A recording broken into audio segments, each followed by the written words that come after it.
Salutations à toutes et à tous, c'est toujours le frère Antoine Fadi, toujours avec Kalata Dimsi. Et oui, le fabuleux Kalata Dimsi. On va aller donc, comme avec les frères, dans le livre de Bialabamunia, c'est-à-dire les Proverbes. Donc, le titre réel du livre des Proverbes, c'est La sagesse avec un S majuscule, parce que la plupart donc, de l'écriture donc, dans les Proverbes provient de Monmon, celui qu'ils ont appelé Salomon dans les Bibles falsifiées. Mais là, on va lire un passage qui n'est pas de Monmon, parce qu'il n'y avait pas que Monmon qui avait de la sagesse. On va voir une facette même de la sagesse, spécialement.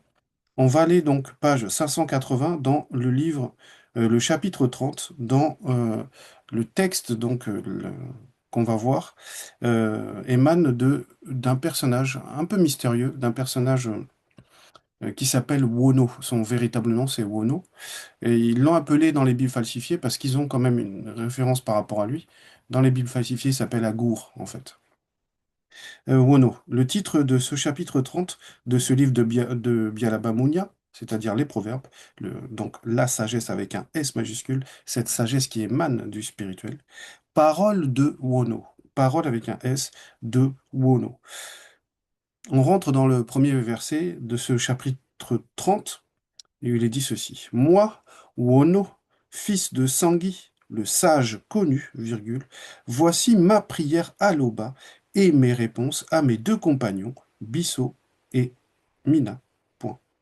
Moi, Wono, je vécus à l'époque du roi Monmon, c'est-à-dire Salomon. Lorsque Salomon était roi, Wono était son contemporain. C'est aussi pour ça que ce texte-là apparaît dans le livre des proverbes, en fait, dont la majorité sont écrits par Mon, en fait. Donc ici, le personnage se présente, donc il est issu d'une famille, comme il est dit, hein, d'une famille déjà où il y a de la sagesse, puisqu'il parle, donc il dit fils de Sangui, le sage connu. Ça veut dire que son père déjà avait la réputation d'être quelqu'un de sage. Il était donc connu parmi, on va dire, le peuple, mais même jusqu'au roi, même, mais pas simplement en fait, parce que quand on dit qu'une personne est connue, en fait, c'est qu'elle est connue par le verbe en fait. Ses agissements, son état de conscience, son état d'esprit, sa morale sont connus par le verbe, sont agréés par le verbe. Donc ça reste un personnage donc qui est d'une certaine manière pour nous, on va dire un peu mystérieux, mais pour le verbe, la personne, on va dire, est connue en fait selon le verbe. Et son père déjà était connu selon le verbe. Donc il s'exprime déjà dans cette manière de se présenter. En fait, il revient à sa propre source, c'est-à-dire là, son père. Et son père a une caractéristique qui a fait de lui, on va dire, la réputation, c'est d'être sage. Et là, on découvre en fait qu'il va prier. Ce sont les paroles de Wono, c'est le titre de ce livre. En fait, c'est une prière adressée à l'Oba. C'est ce qu'il est dit dans le premier verset. Et en même temps, c'est une réponse à ses deux compagnons. Voilà ce qu'il dit dans le verset 2. Oui, point d'exclamation. Donc, on ouvre les guillemets. Oui, point d'exclamation. Je suis moins instruit par rapport à un initié en chef. Point. Oh. Donc, voilà comment ça démarre en fait. Il part d'une affirmation et en fait, il va montrer le caractère qu'il a. Voilà. Et ce caractère-là, c'est l'humilité. Donc, il reconnaît aisément, facilement, qu'il il est moins instruit que un initié en chef, comme par exemple Mon. Voilà. Il est moins instruit, c'est-à-dire il place déjà son propre niveau, il arrive à faire cette auto-analyse, il n'a pas besoin qu'on le prenne pour ce qu'il n'est pas.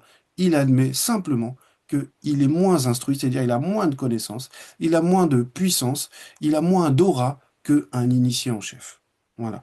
C'est comme ça qu'il démarre sa prière parce que, en gros, la porte par laquelle il commence, on va dire, à s'adresser à l'Oba, c'est l'humilité. Et il continue dans le verset 3.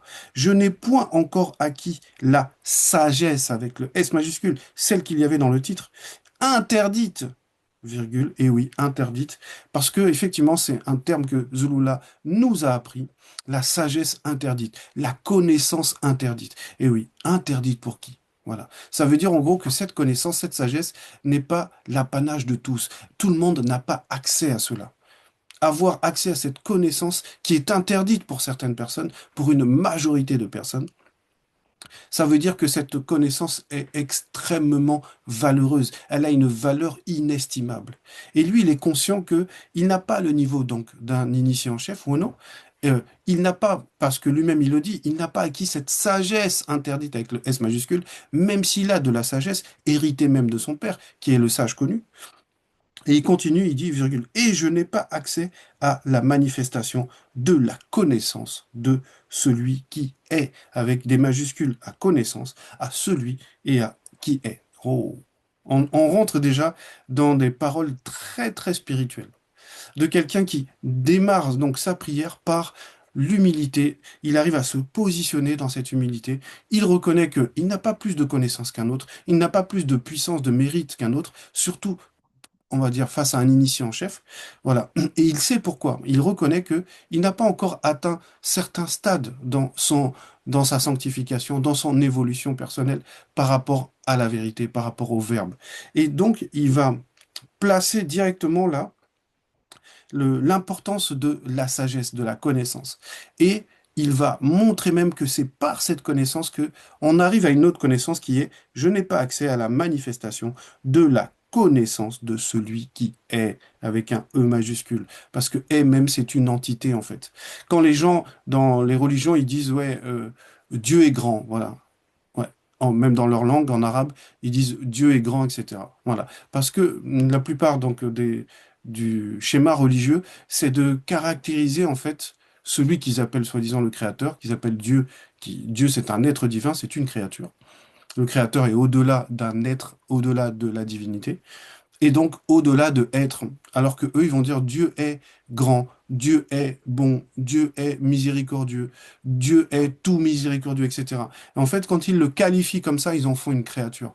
Parce qu'en réalité, ce Dieu-là, des religions, c'est un démon qui est derrière. Voilà, ce n'est pas le créateur.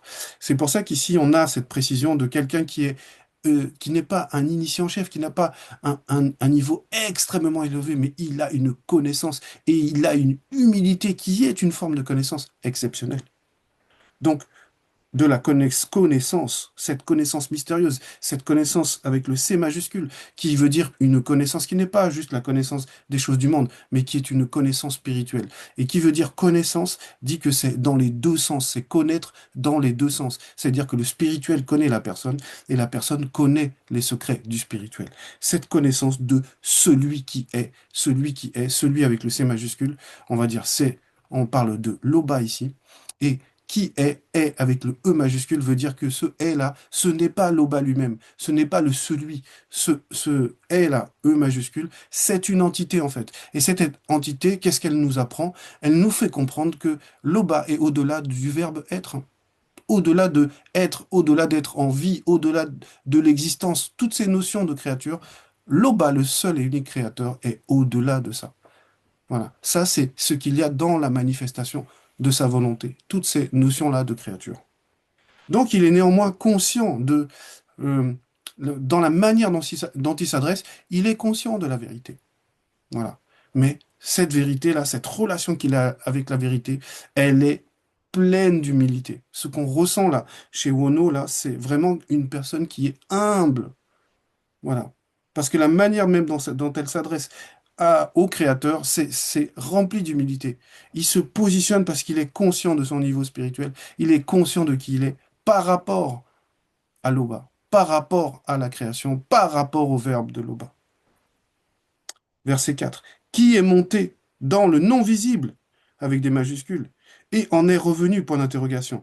Qui a manifesté le vent par la manifestation de sa volonté avec un point d'interrogation. Voilà. Donc on voit la personne qui parle et qui dit, mais quelle connaissance on peut prétendre avoir, nous, là?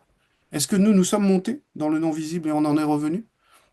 Parce que ça, c'est pas donné à toutes les personnes de pouvoir accéder au secret du grand ordre des choses, de pouvoir même sortir de son corps, comme plein de gens racontent qu'ils sont capables de sortir de leur corps, qu'ils ont voyagé dans une boîte de sardines, qu'ils ont eu des visions spirituelles, qu'ils ont vu le paradis, l'enfer. Tout ça, c'est complètement faux. Ça ne se passe pas comme ça. Ça, c'est la sensation de la créature à cause des écrits mensongers, à cause de ce que les gens racontent, à cause de la culture générale. Mais ça, ce n'est pas la spiritualité. La spiritualité, ça se passe pas comme ça. On ne sort pas comme ça tout seul. Voilà. Le, le, c'est quel est le chemin, avec quel corps on sort. Comment ça se passe? Il n'y a qu'un seul enseignant. Et ça, Zolola San nous l'a déjà expliqué, nous a déjà donné cette connaissance interdite. Et donc, la deuxième phrase du verset 4, hein, qui a manifesté le vent par la manifestation de sa volonté. Voilà, c'est pour dire que le Créateur, il est au-delà de tout ce qu'on peut concevoir. Nous-mêmes, on ne peut même pas comprendre comment le vent était manifesté. Voilà. Le vent, pour nous, c'est, on va dire, invisible. On peut le sentir sur la peau quand ça souffle, mais on ne peut pas l'attraper. On ne sait pas d'où il vient, on ne sait pas où il va. Voilà. Donc, on est dans un mystère complet par rapport au Créateur. Alors qu'il y en a plein qui disent qu'ils ont vu le Créateur. Voilà. Même dans les Bibles, ils ont mangé, il était là, ils ont vu ses pieds, etc. Voilà, ils ont entendu sa voix. Voilà, des choses de créature. Le Créateur n'a pas de pieds, n'a pas de voix. Il est au-delà de toute la création. La création ne le contient pas, ne peut pas le contenir. Quelque chose qui n'a ni commencement, ni fin, ne peut rentrer nulle part. Le Créateur est au-delà de sa création. Verset 5. Qui a enveloppé les eaux avec un E majuscule par la manifestation de sa puissance, point d'interrogation. Qui a établi les limites de la terre, point d'interrogation. Quel est son nom, point d'interrogation. Quel est le nom de ses deux fils aînés, point d'interrogation. Dis-le-moi si tu le sais. Voilà. Quelle connaissance tu as de la vérité? C'est ce qu'il pose là comme question. Qu'est-ce que tu connais réellement de la vérité? Qu'est-ce que ces gens, ces faux pasteurs, ces Dieu m'a dit, qui vous disent que comme il y en a un fou là qui raconte que il est l'intermédiaire entre la banque du ciel et la banque physique et que les gens doivent amener l'argent, amener l'argent. Il raconte une fausse vision qu'il a vu Jésus et que Jésus lui a dit, qu'est-ce que je peux faire pour toi? Et il lui dit, donne-moi l'argent, donne-moi l'argent. Alors que ce même Jésus, dans les Bibles falsifiées, enseigne qu'on ne peut pas avoir deux maîtres, on ne peut pas avoir Dieu et l'argent, vous voyez? Et que cette personne raquette en fait les gens, disent qu'il faut donner beaucoup d'argent pour la banque du ciel. Vous voyez, c'est des choses tellement charnelles, des gens qui sont inspirés par leur propre vanité, par leur propre orgueil, par leur manque de connaissance de la vérité, par leur manque de connaissance du Créateur, parce que ils s'appuient sur des écrits qui sont mensongers, qui leur racontent du n'importe quoi, des écrits falsifiés, parce que eux-mêmes, ils sont falsifiés. Dans leur conscience, ils sont complètement falsifiés. Ils savent qu'ils mentent, ils savent qu'ils n'ont aucun pouvoir, qu'ils n'ont aucun contact avec le spirituel véritable. Ils le savent, mais voilà. Par amour pour l'appât du gain, par amour pour leur vanité, parce qu'ils cherchent une position dans ce visible, parce qu'ils veulent l'argent des autres. Voilà, ils racontent de n'importe quoi. Ils font des églises et on les entend. Dieu m'a dit, Dieu m'a mis à cœur. Voilà. Satan, je te chasse. Voilà. Ils savent même pas qui est l'adversaire. C'est tous les week-ends, il est chassé, comme si c'était, c'est vraiment des visions, des comportements complètement charnels. Le spirituel n'a rien à voir avec ça. On va chasser avec quelle arme, avec quoi on va chasser une énergie vivante? Parce que les entités, les anges, les chérubins, ce sont des énergies vivantes. C'est comme si vous aviez, on va dire, de l'électricité vivante. On va les chasser avec quoi? Avec quoi on attrape ça? Avec quoi on lui dit, va-t'en. Nous qui brûlons juste si on est touché par la foudre ou l'électricité. Vous voyez, c'est c'est du sensationnisme. Mais là, Wono, il nous explique comment on s'adresse au Créateur. Voilà. Il commence, la porte qu'il ouvre, c'est la porte de l'humilité. Il se place. Et maintenant, il montre qu'il a la connaissance néanmoins de la vérité. Il ne connaît pas tout, mais il a la base. Et la base, c'est ce qu'il y a dans ce verset 5, qui a enveloppé les eaux par la manifestation de sa puissance. Point d'interrogation. Qui a établi les limites de la terre, virgule. Quel est son nom? Voilà. Parce qu'il amène cet état de conscience. Voilà. Il ne faut pas se tromper. Il n'y a qu'un seul créateur, c'est Loba. C'est son nom, c'est Loba, qui ne se traduit pas. On ne peut pas passer de Dieu à God à Allah en disant c'est la même personne. Ça, c'est faux. Donald Trump en chinois, c'est toujours Donald Trump. Michael Jackson en, en, en Wolof, ce sera toujours Michael Jackson. Antoine en araméen sera toujours Antoine. C'est comme ça. Voilà. On ne change pas, on traduit pas les noms des personnes. Sinon, c'est plus la personne. Mais eux, ils vont traduire le nom de leur créateur, le mettre dans telle langue, dans telle langue. Ils vont prendre un ange. Ah, d'un côté, il s'appelle Gabriel. Ah, ben, de l'autre côté, il s'appelle Djibril, etc. Parce que tout ça, c'est faux. Tout ça, c'est l'anti-vérité. C'est faux. C'est le véritable, on va dire, personnage, c'est Ben Goudi. C'est pas Gabriel et c'est pas Djibril. Vous voyez? Voilà. Quel est le nom de ses deux fils aînés? Voilà. Et parce qu'il a la révélation. Il sait qu'il y a deux fils aînés. Il n'y a pas le fils unique, tout ça c'est faux. Il y a deux fils. Voilà. Et le deuxième est dans notre époque. C'est lui qui nous enseigne toutes ces merveilles. Voilà. Qui nous rend intelligents, qui nous rend sages, qui nous rend humbles. Et oui, par rapport à toute la création, même l'oxygène qu'on respire ne nous appartient pas. Et les gens sont là à faire de la vanité. Dis-le-moi si tu le sais. Point. Verset 6. Toutes les promesses du Verbe de Loba sont dignes de confiance. Point. Son Verbe est un bouclier pour qui lui demande ça, demande protection. Parce que tout ça, ça émane de la manifestation de la volonté. Tout ce que lui ressent, tout ce que lui peut faire de bien, tout ce qu'il peut demander, c'est par le Verbe. Et il est conscient de ça. Mais beaucoup de gens ne connaissent pas le Verbe. Eux, ils vont lire la Bible, ils vont lire le Coran et ils vont penser que c'est ça le Verbe. Le Verbe, c'est pas un livre, le Verbe. Hum. Le verbe, c'est la force agissante, c'est même au-delà de ce qu'on peut comprendre. Mais nous, on le sait, on comprend que c'est par le verbe que tout se manifeste. Eh oui, c'est par le verbe que tout se manifeste. Et le verbe ne change pas. Le verbe, on va dire, a cette excellence, cette pureté qu'il décrit ici. C'est-à-dire, son verbe est un bouclier pour qui? Lui, avec le L majuscule, parce que c'est le verbe avec un V majuscule, demande protection. Point. Verset 7. N'ajoute rien à ces paroles, virgule. Sinon, virgule, Moutatedi te réprimandera et tu seras traité de menteur. Et oui, parce que le verbe, c'est la vérité. On ne rajoute rien, on ne change rien au verbe. Donc, ils ont falsifié les Écritures, ils ont changé les noms, changé les époques, rajouté des textes mensongers, des histoires mensongères. Vous Lydia en avait donné un exemple récemment, là. Mais bon. Tout ça pour dire en gros que ici, là, ce qu'on nous dit, n'ajoute rien à ces paroles, c'est-à-dire, il faut faire très attention. La vérité, ça ne se manipule pas, ça ne se transforme pas, on n'adapte pas la vérité à ce qu'on a envie. Et c'est ce que les religions ont fait. Chacun, il est arrivé avec son idée, ah, moi, je pense que, et ça a donné un schisme. C'est devenu le protestantisme. Après du protestantisme, il y a eu les évangélistes, etc. Les adventistes, chacun il a sorti son mouvement. Même chose dans la religion des métis, en fait. C'est toujours pareil. Chacun, il a une idée, un concept dans sa tête. Il dit à l'autre, il a mal compris les Écritures. Ça veut dire ça. C'est pour ça que vous avez 25, 30, 60, 70, 100, 200 traductions du même livre. Différentes tous. Oui, oui.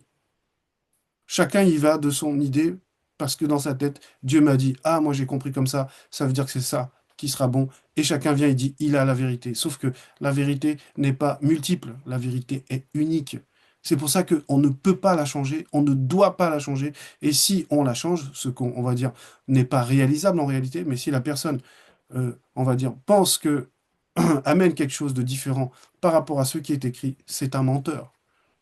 Eh oui, puisque la vérité ne se modifie pas. Verset 8. Loba, mon souverain, virgule, je te demande deux faveurs. Point.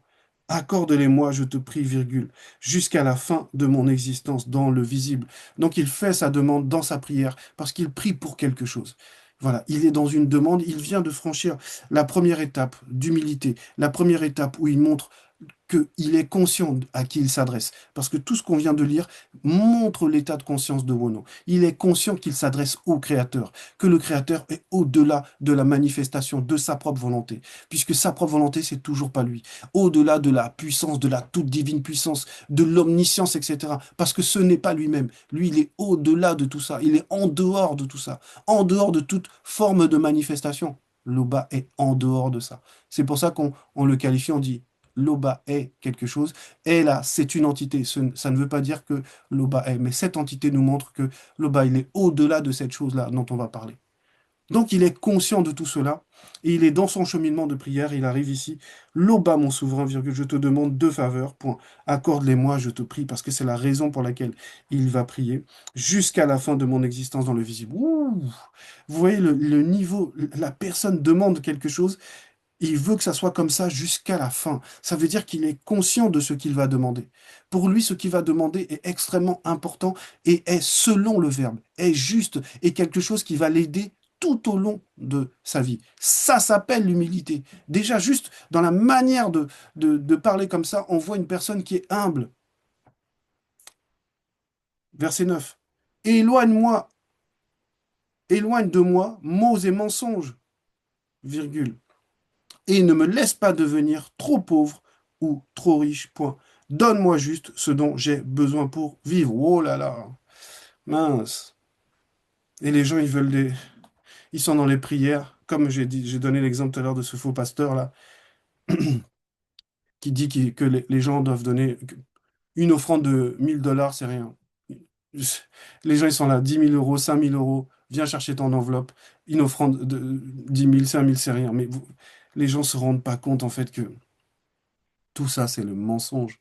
Et lui, il commence là, dans ce qu'il demande, il commence d'abord par cette idée justement du mensonge. Éloigne de moi mots et mensonges. Et oui, mots, les circonstances, les problèmes, les douleurs liées à l'existence, et mensonges, tout ce qui ne vient pas du verbe.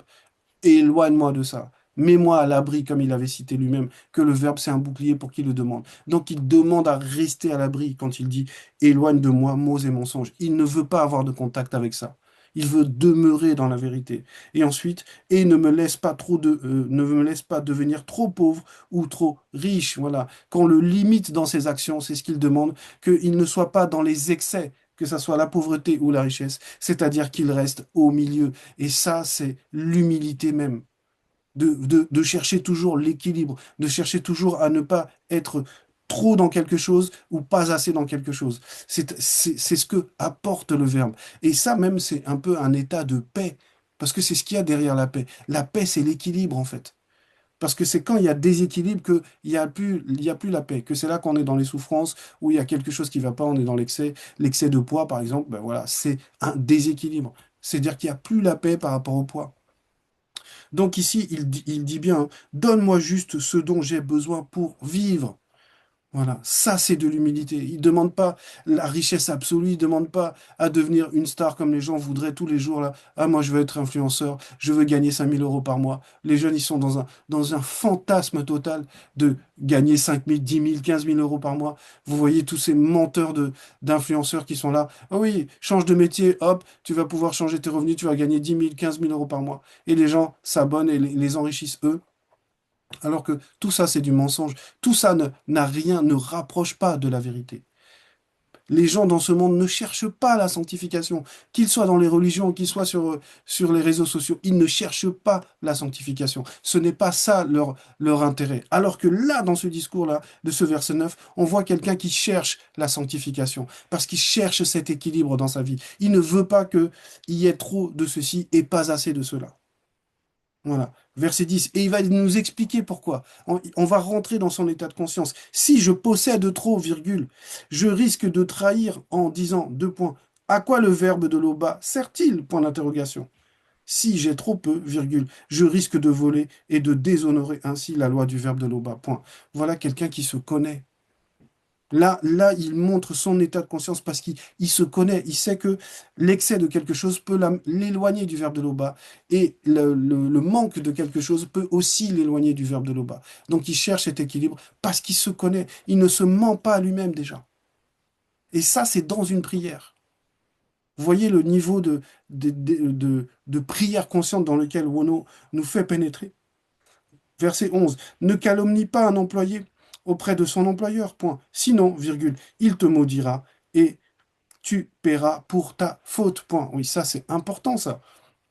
On a des situations, même dans mon métier, où euh, la vie privée d'une personne, elle peut aller même jusqu'à être révélée à son employeur. Voilà.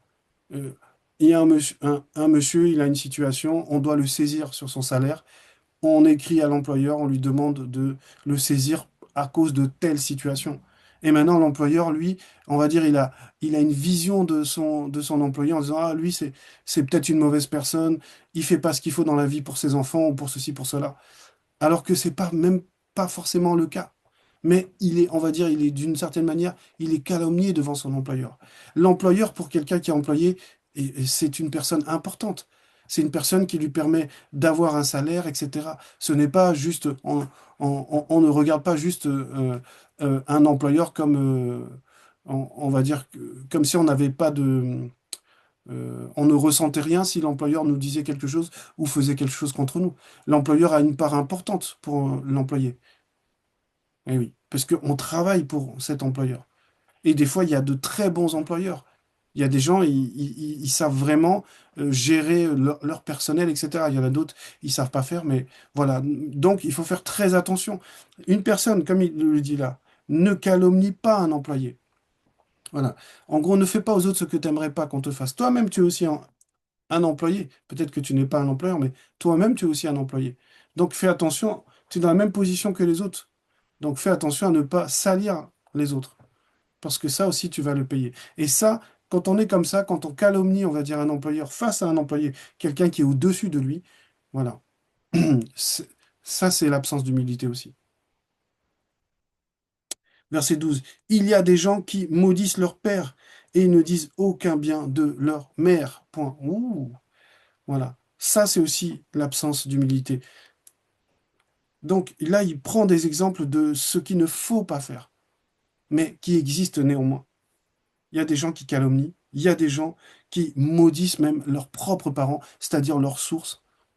Voilà. Et ça, c'est diabolique, c'est une abomination, ce genre de choses.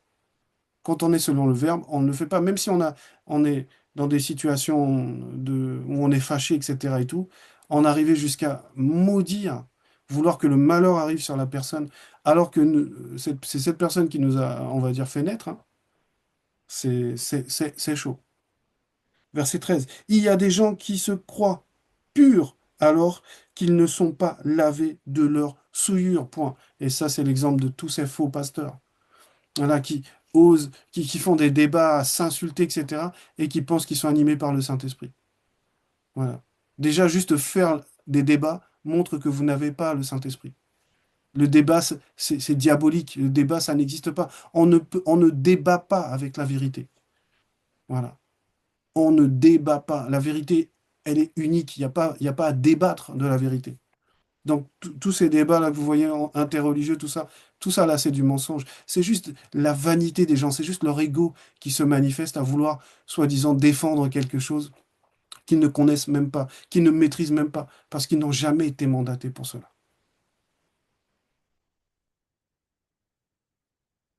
Ils sont pleins de souillure, en fait, comme c'est indiqué là dans le verset 13, hein. Ils n'ont pas été lavés, ils n'ont pas été purifiés. Parce qu'il n'y a que la vérité qui purifie, il n'y a que la vérité qui sanctifie. Mais quand on n'est pas dans la vérité, on va avoir la sensation qu'on est lavé, que Dieu nous parle, que même les gens sont tellement dans des sensations. Un ami qui meurt, et toi tu viens dire, bientôt on se retrouvera tous les deux au paradis. Comme si toi tu savais que tu allais au paradis et que lui il était au paradis. Vous voyez, ça c'est du sensationnisme. Ça montre qu'il n'y a aucune sanctification dans aucune religion, aucune forme de spiritualité. Puisque la vérité est unique et la vérité, c'est ce que Zulu Lassan apporte. Tout le reste ne sanctifiera jamais personne, puisque c'est le faux. Verset 14. Il y a des gens aux yeux pleins de mépris qui regardent tout le monde de haut point. Donc, là, il continue à citer des exemples de ce qui est le contraire de son humilité. Ce qui est le contraire de l'humilité. Tout ce qu'il vient de citer, c'est de l'orgueil, en fait. Voilà, parce qu'il y a réellement de l'orgueil. Et ça, c'est vraiment la chose il faut absolument se détacher de ça. Il faut toujours faire preuve d'humilité. Avec le verbe, comme aussi avec les gens. Toujours faire preuve d'humilité. Voilà. Verset 15. Il y a des gens qui sont possédés, entre parenthèses, par des démons vampires. Point. Ils sont prêts à retrancher les malheureux de la terre, virgule, les pauvres du milieu des hommes. C'est-à-dire que déjà, une personne qui est pauvre, déjà une personne qui est, on va dire, dans la galère, c'est difficile. Il y en a là qui veulent même leur faire du mal encore. Voilà. Quelqu'un, il tue un SDF, donc un sans domicile fixe, voilà, qui déjà lui-même est dans la galère, lui-même, voilà. Et le gars, il vient, il le tue, voilà, il veut le faire disparaître, il le tue gratuitement, quoi. Parce que pour lui, il mérite pas d'exister, il mérite pas de vivre. Alors que lui-même, il est déjà dans la galère. Des comportements qui sont immoraux, des comportements qui sont irrationnels, parce que derrière, il y a une possession démoniaque, comme il est dit, hein. Il y a des gens qui sont possédés par des démons vampires. Voilà. Ils sont prêts à retrancher les malheureux de la terre. Donc voilà, cette représentation dans la prière même de quelqu'un de conscient montre en fait les valeurs qu'il a. Qu'est-ce qu'il y a dans cette conscience? Il y a de la sagesse, il y a de l'humilité. Voilà. Il y a du respect. Il y a les fruits du Mundi Musangi. Voilà. Ce n'est pas, ça n'a rien à voir avec les prières que les gens récitent dans les religions. Le sensationnisme, tu mets la musique forte, tu chantes, tu cries, tu penses que tu rentres en transe, tout ça là, tout ça c'est du cinéma, tout ça c'est de la sensation. Voici un exemple de prière consciente selon le verbe. L'Oba est toujours glorifié.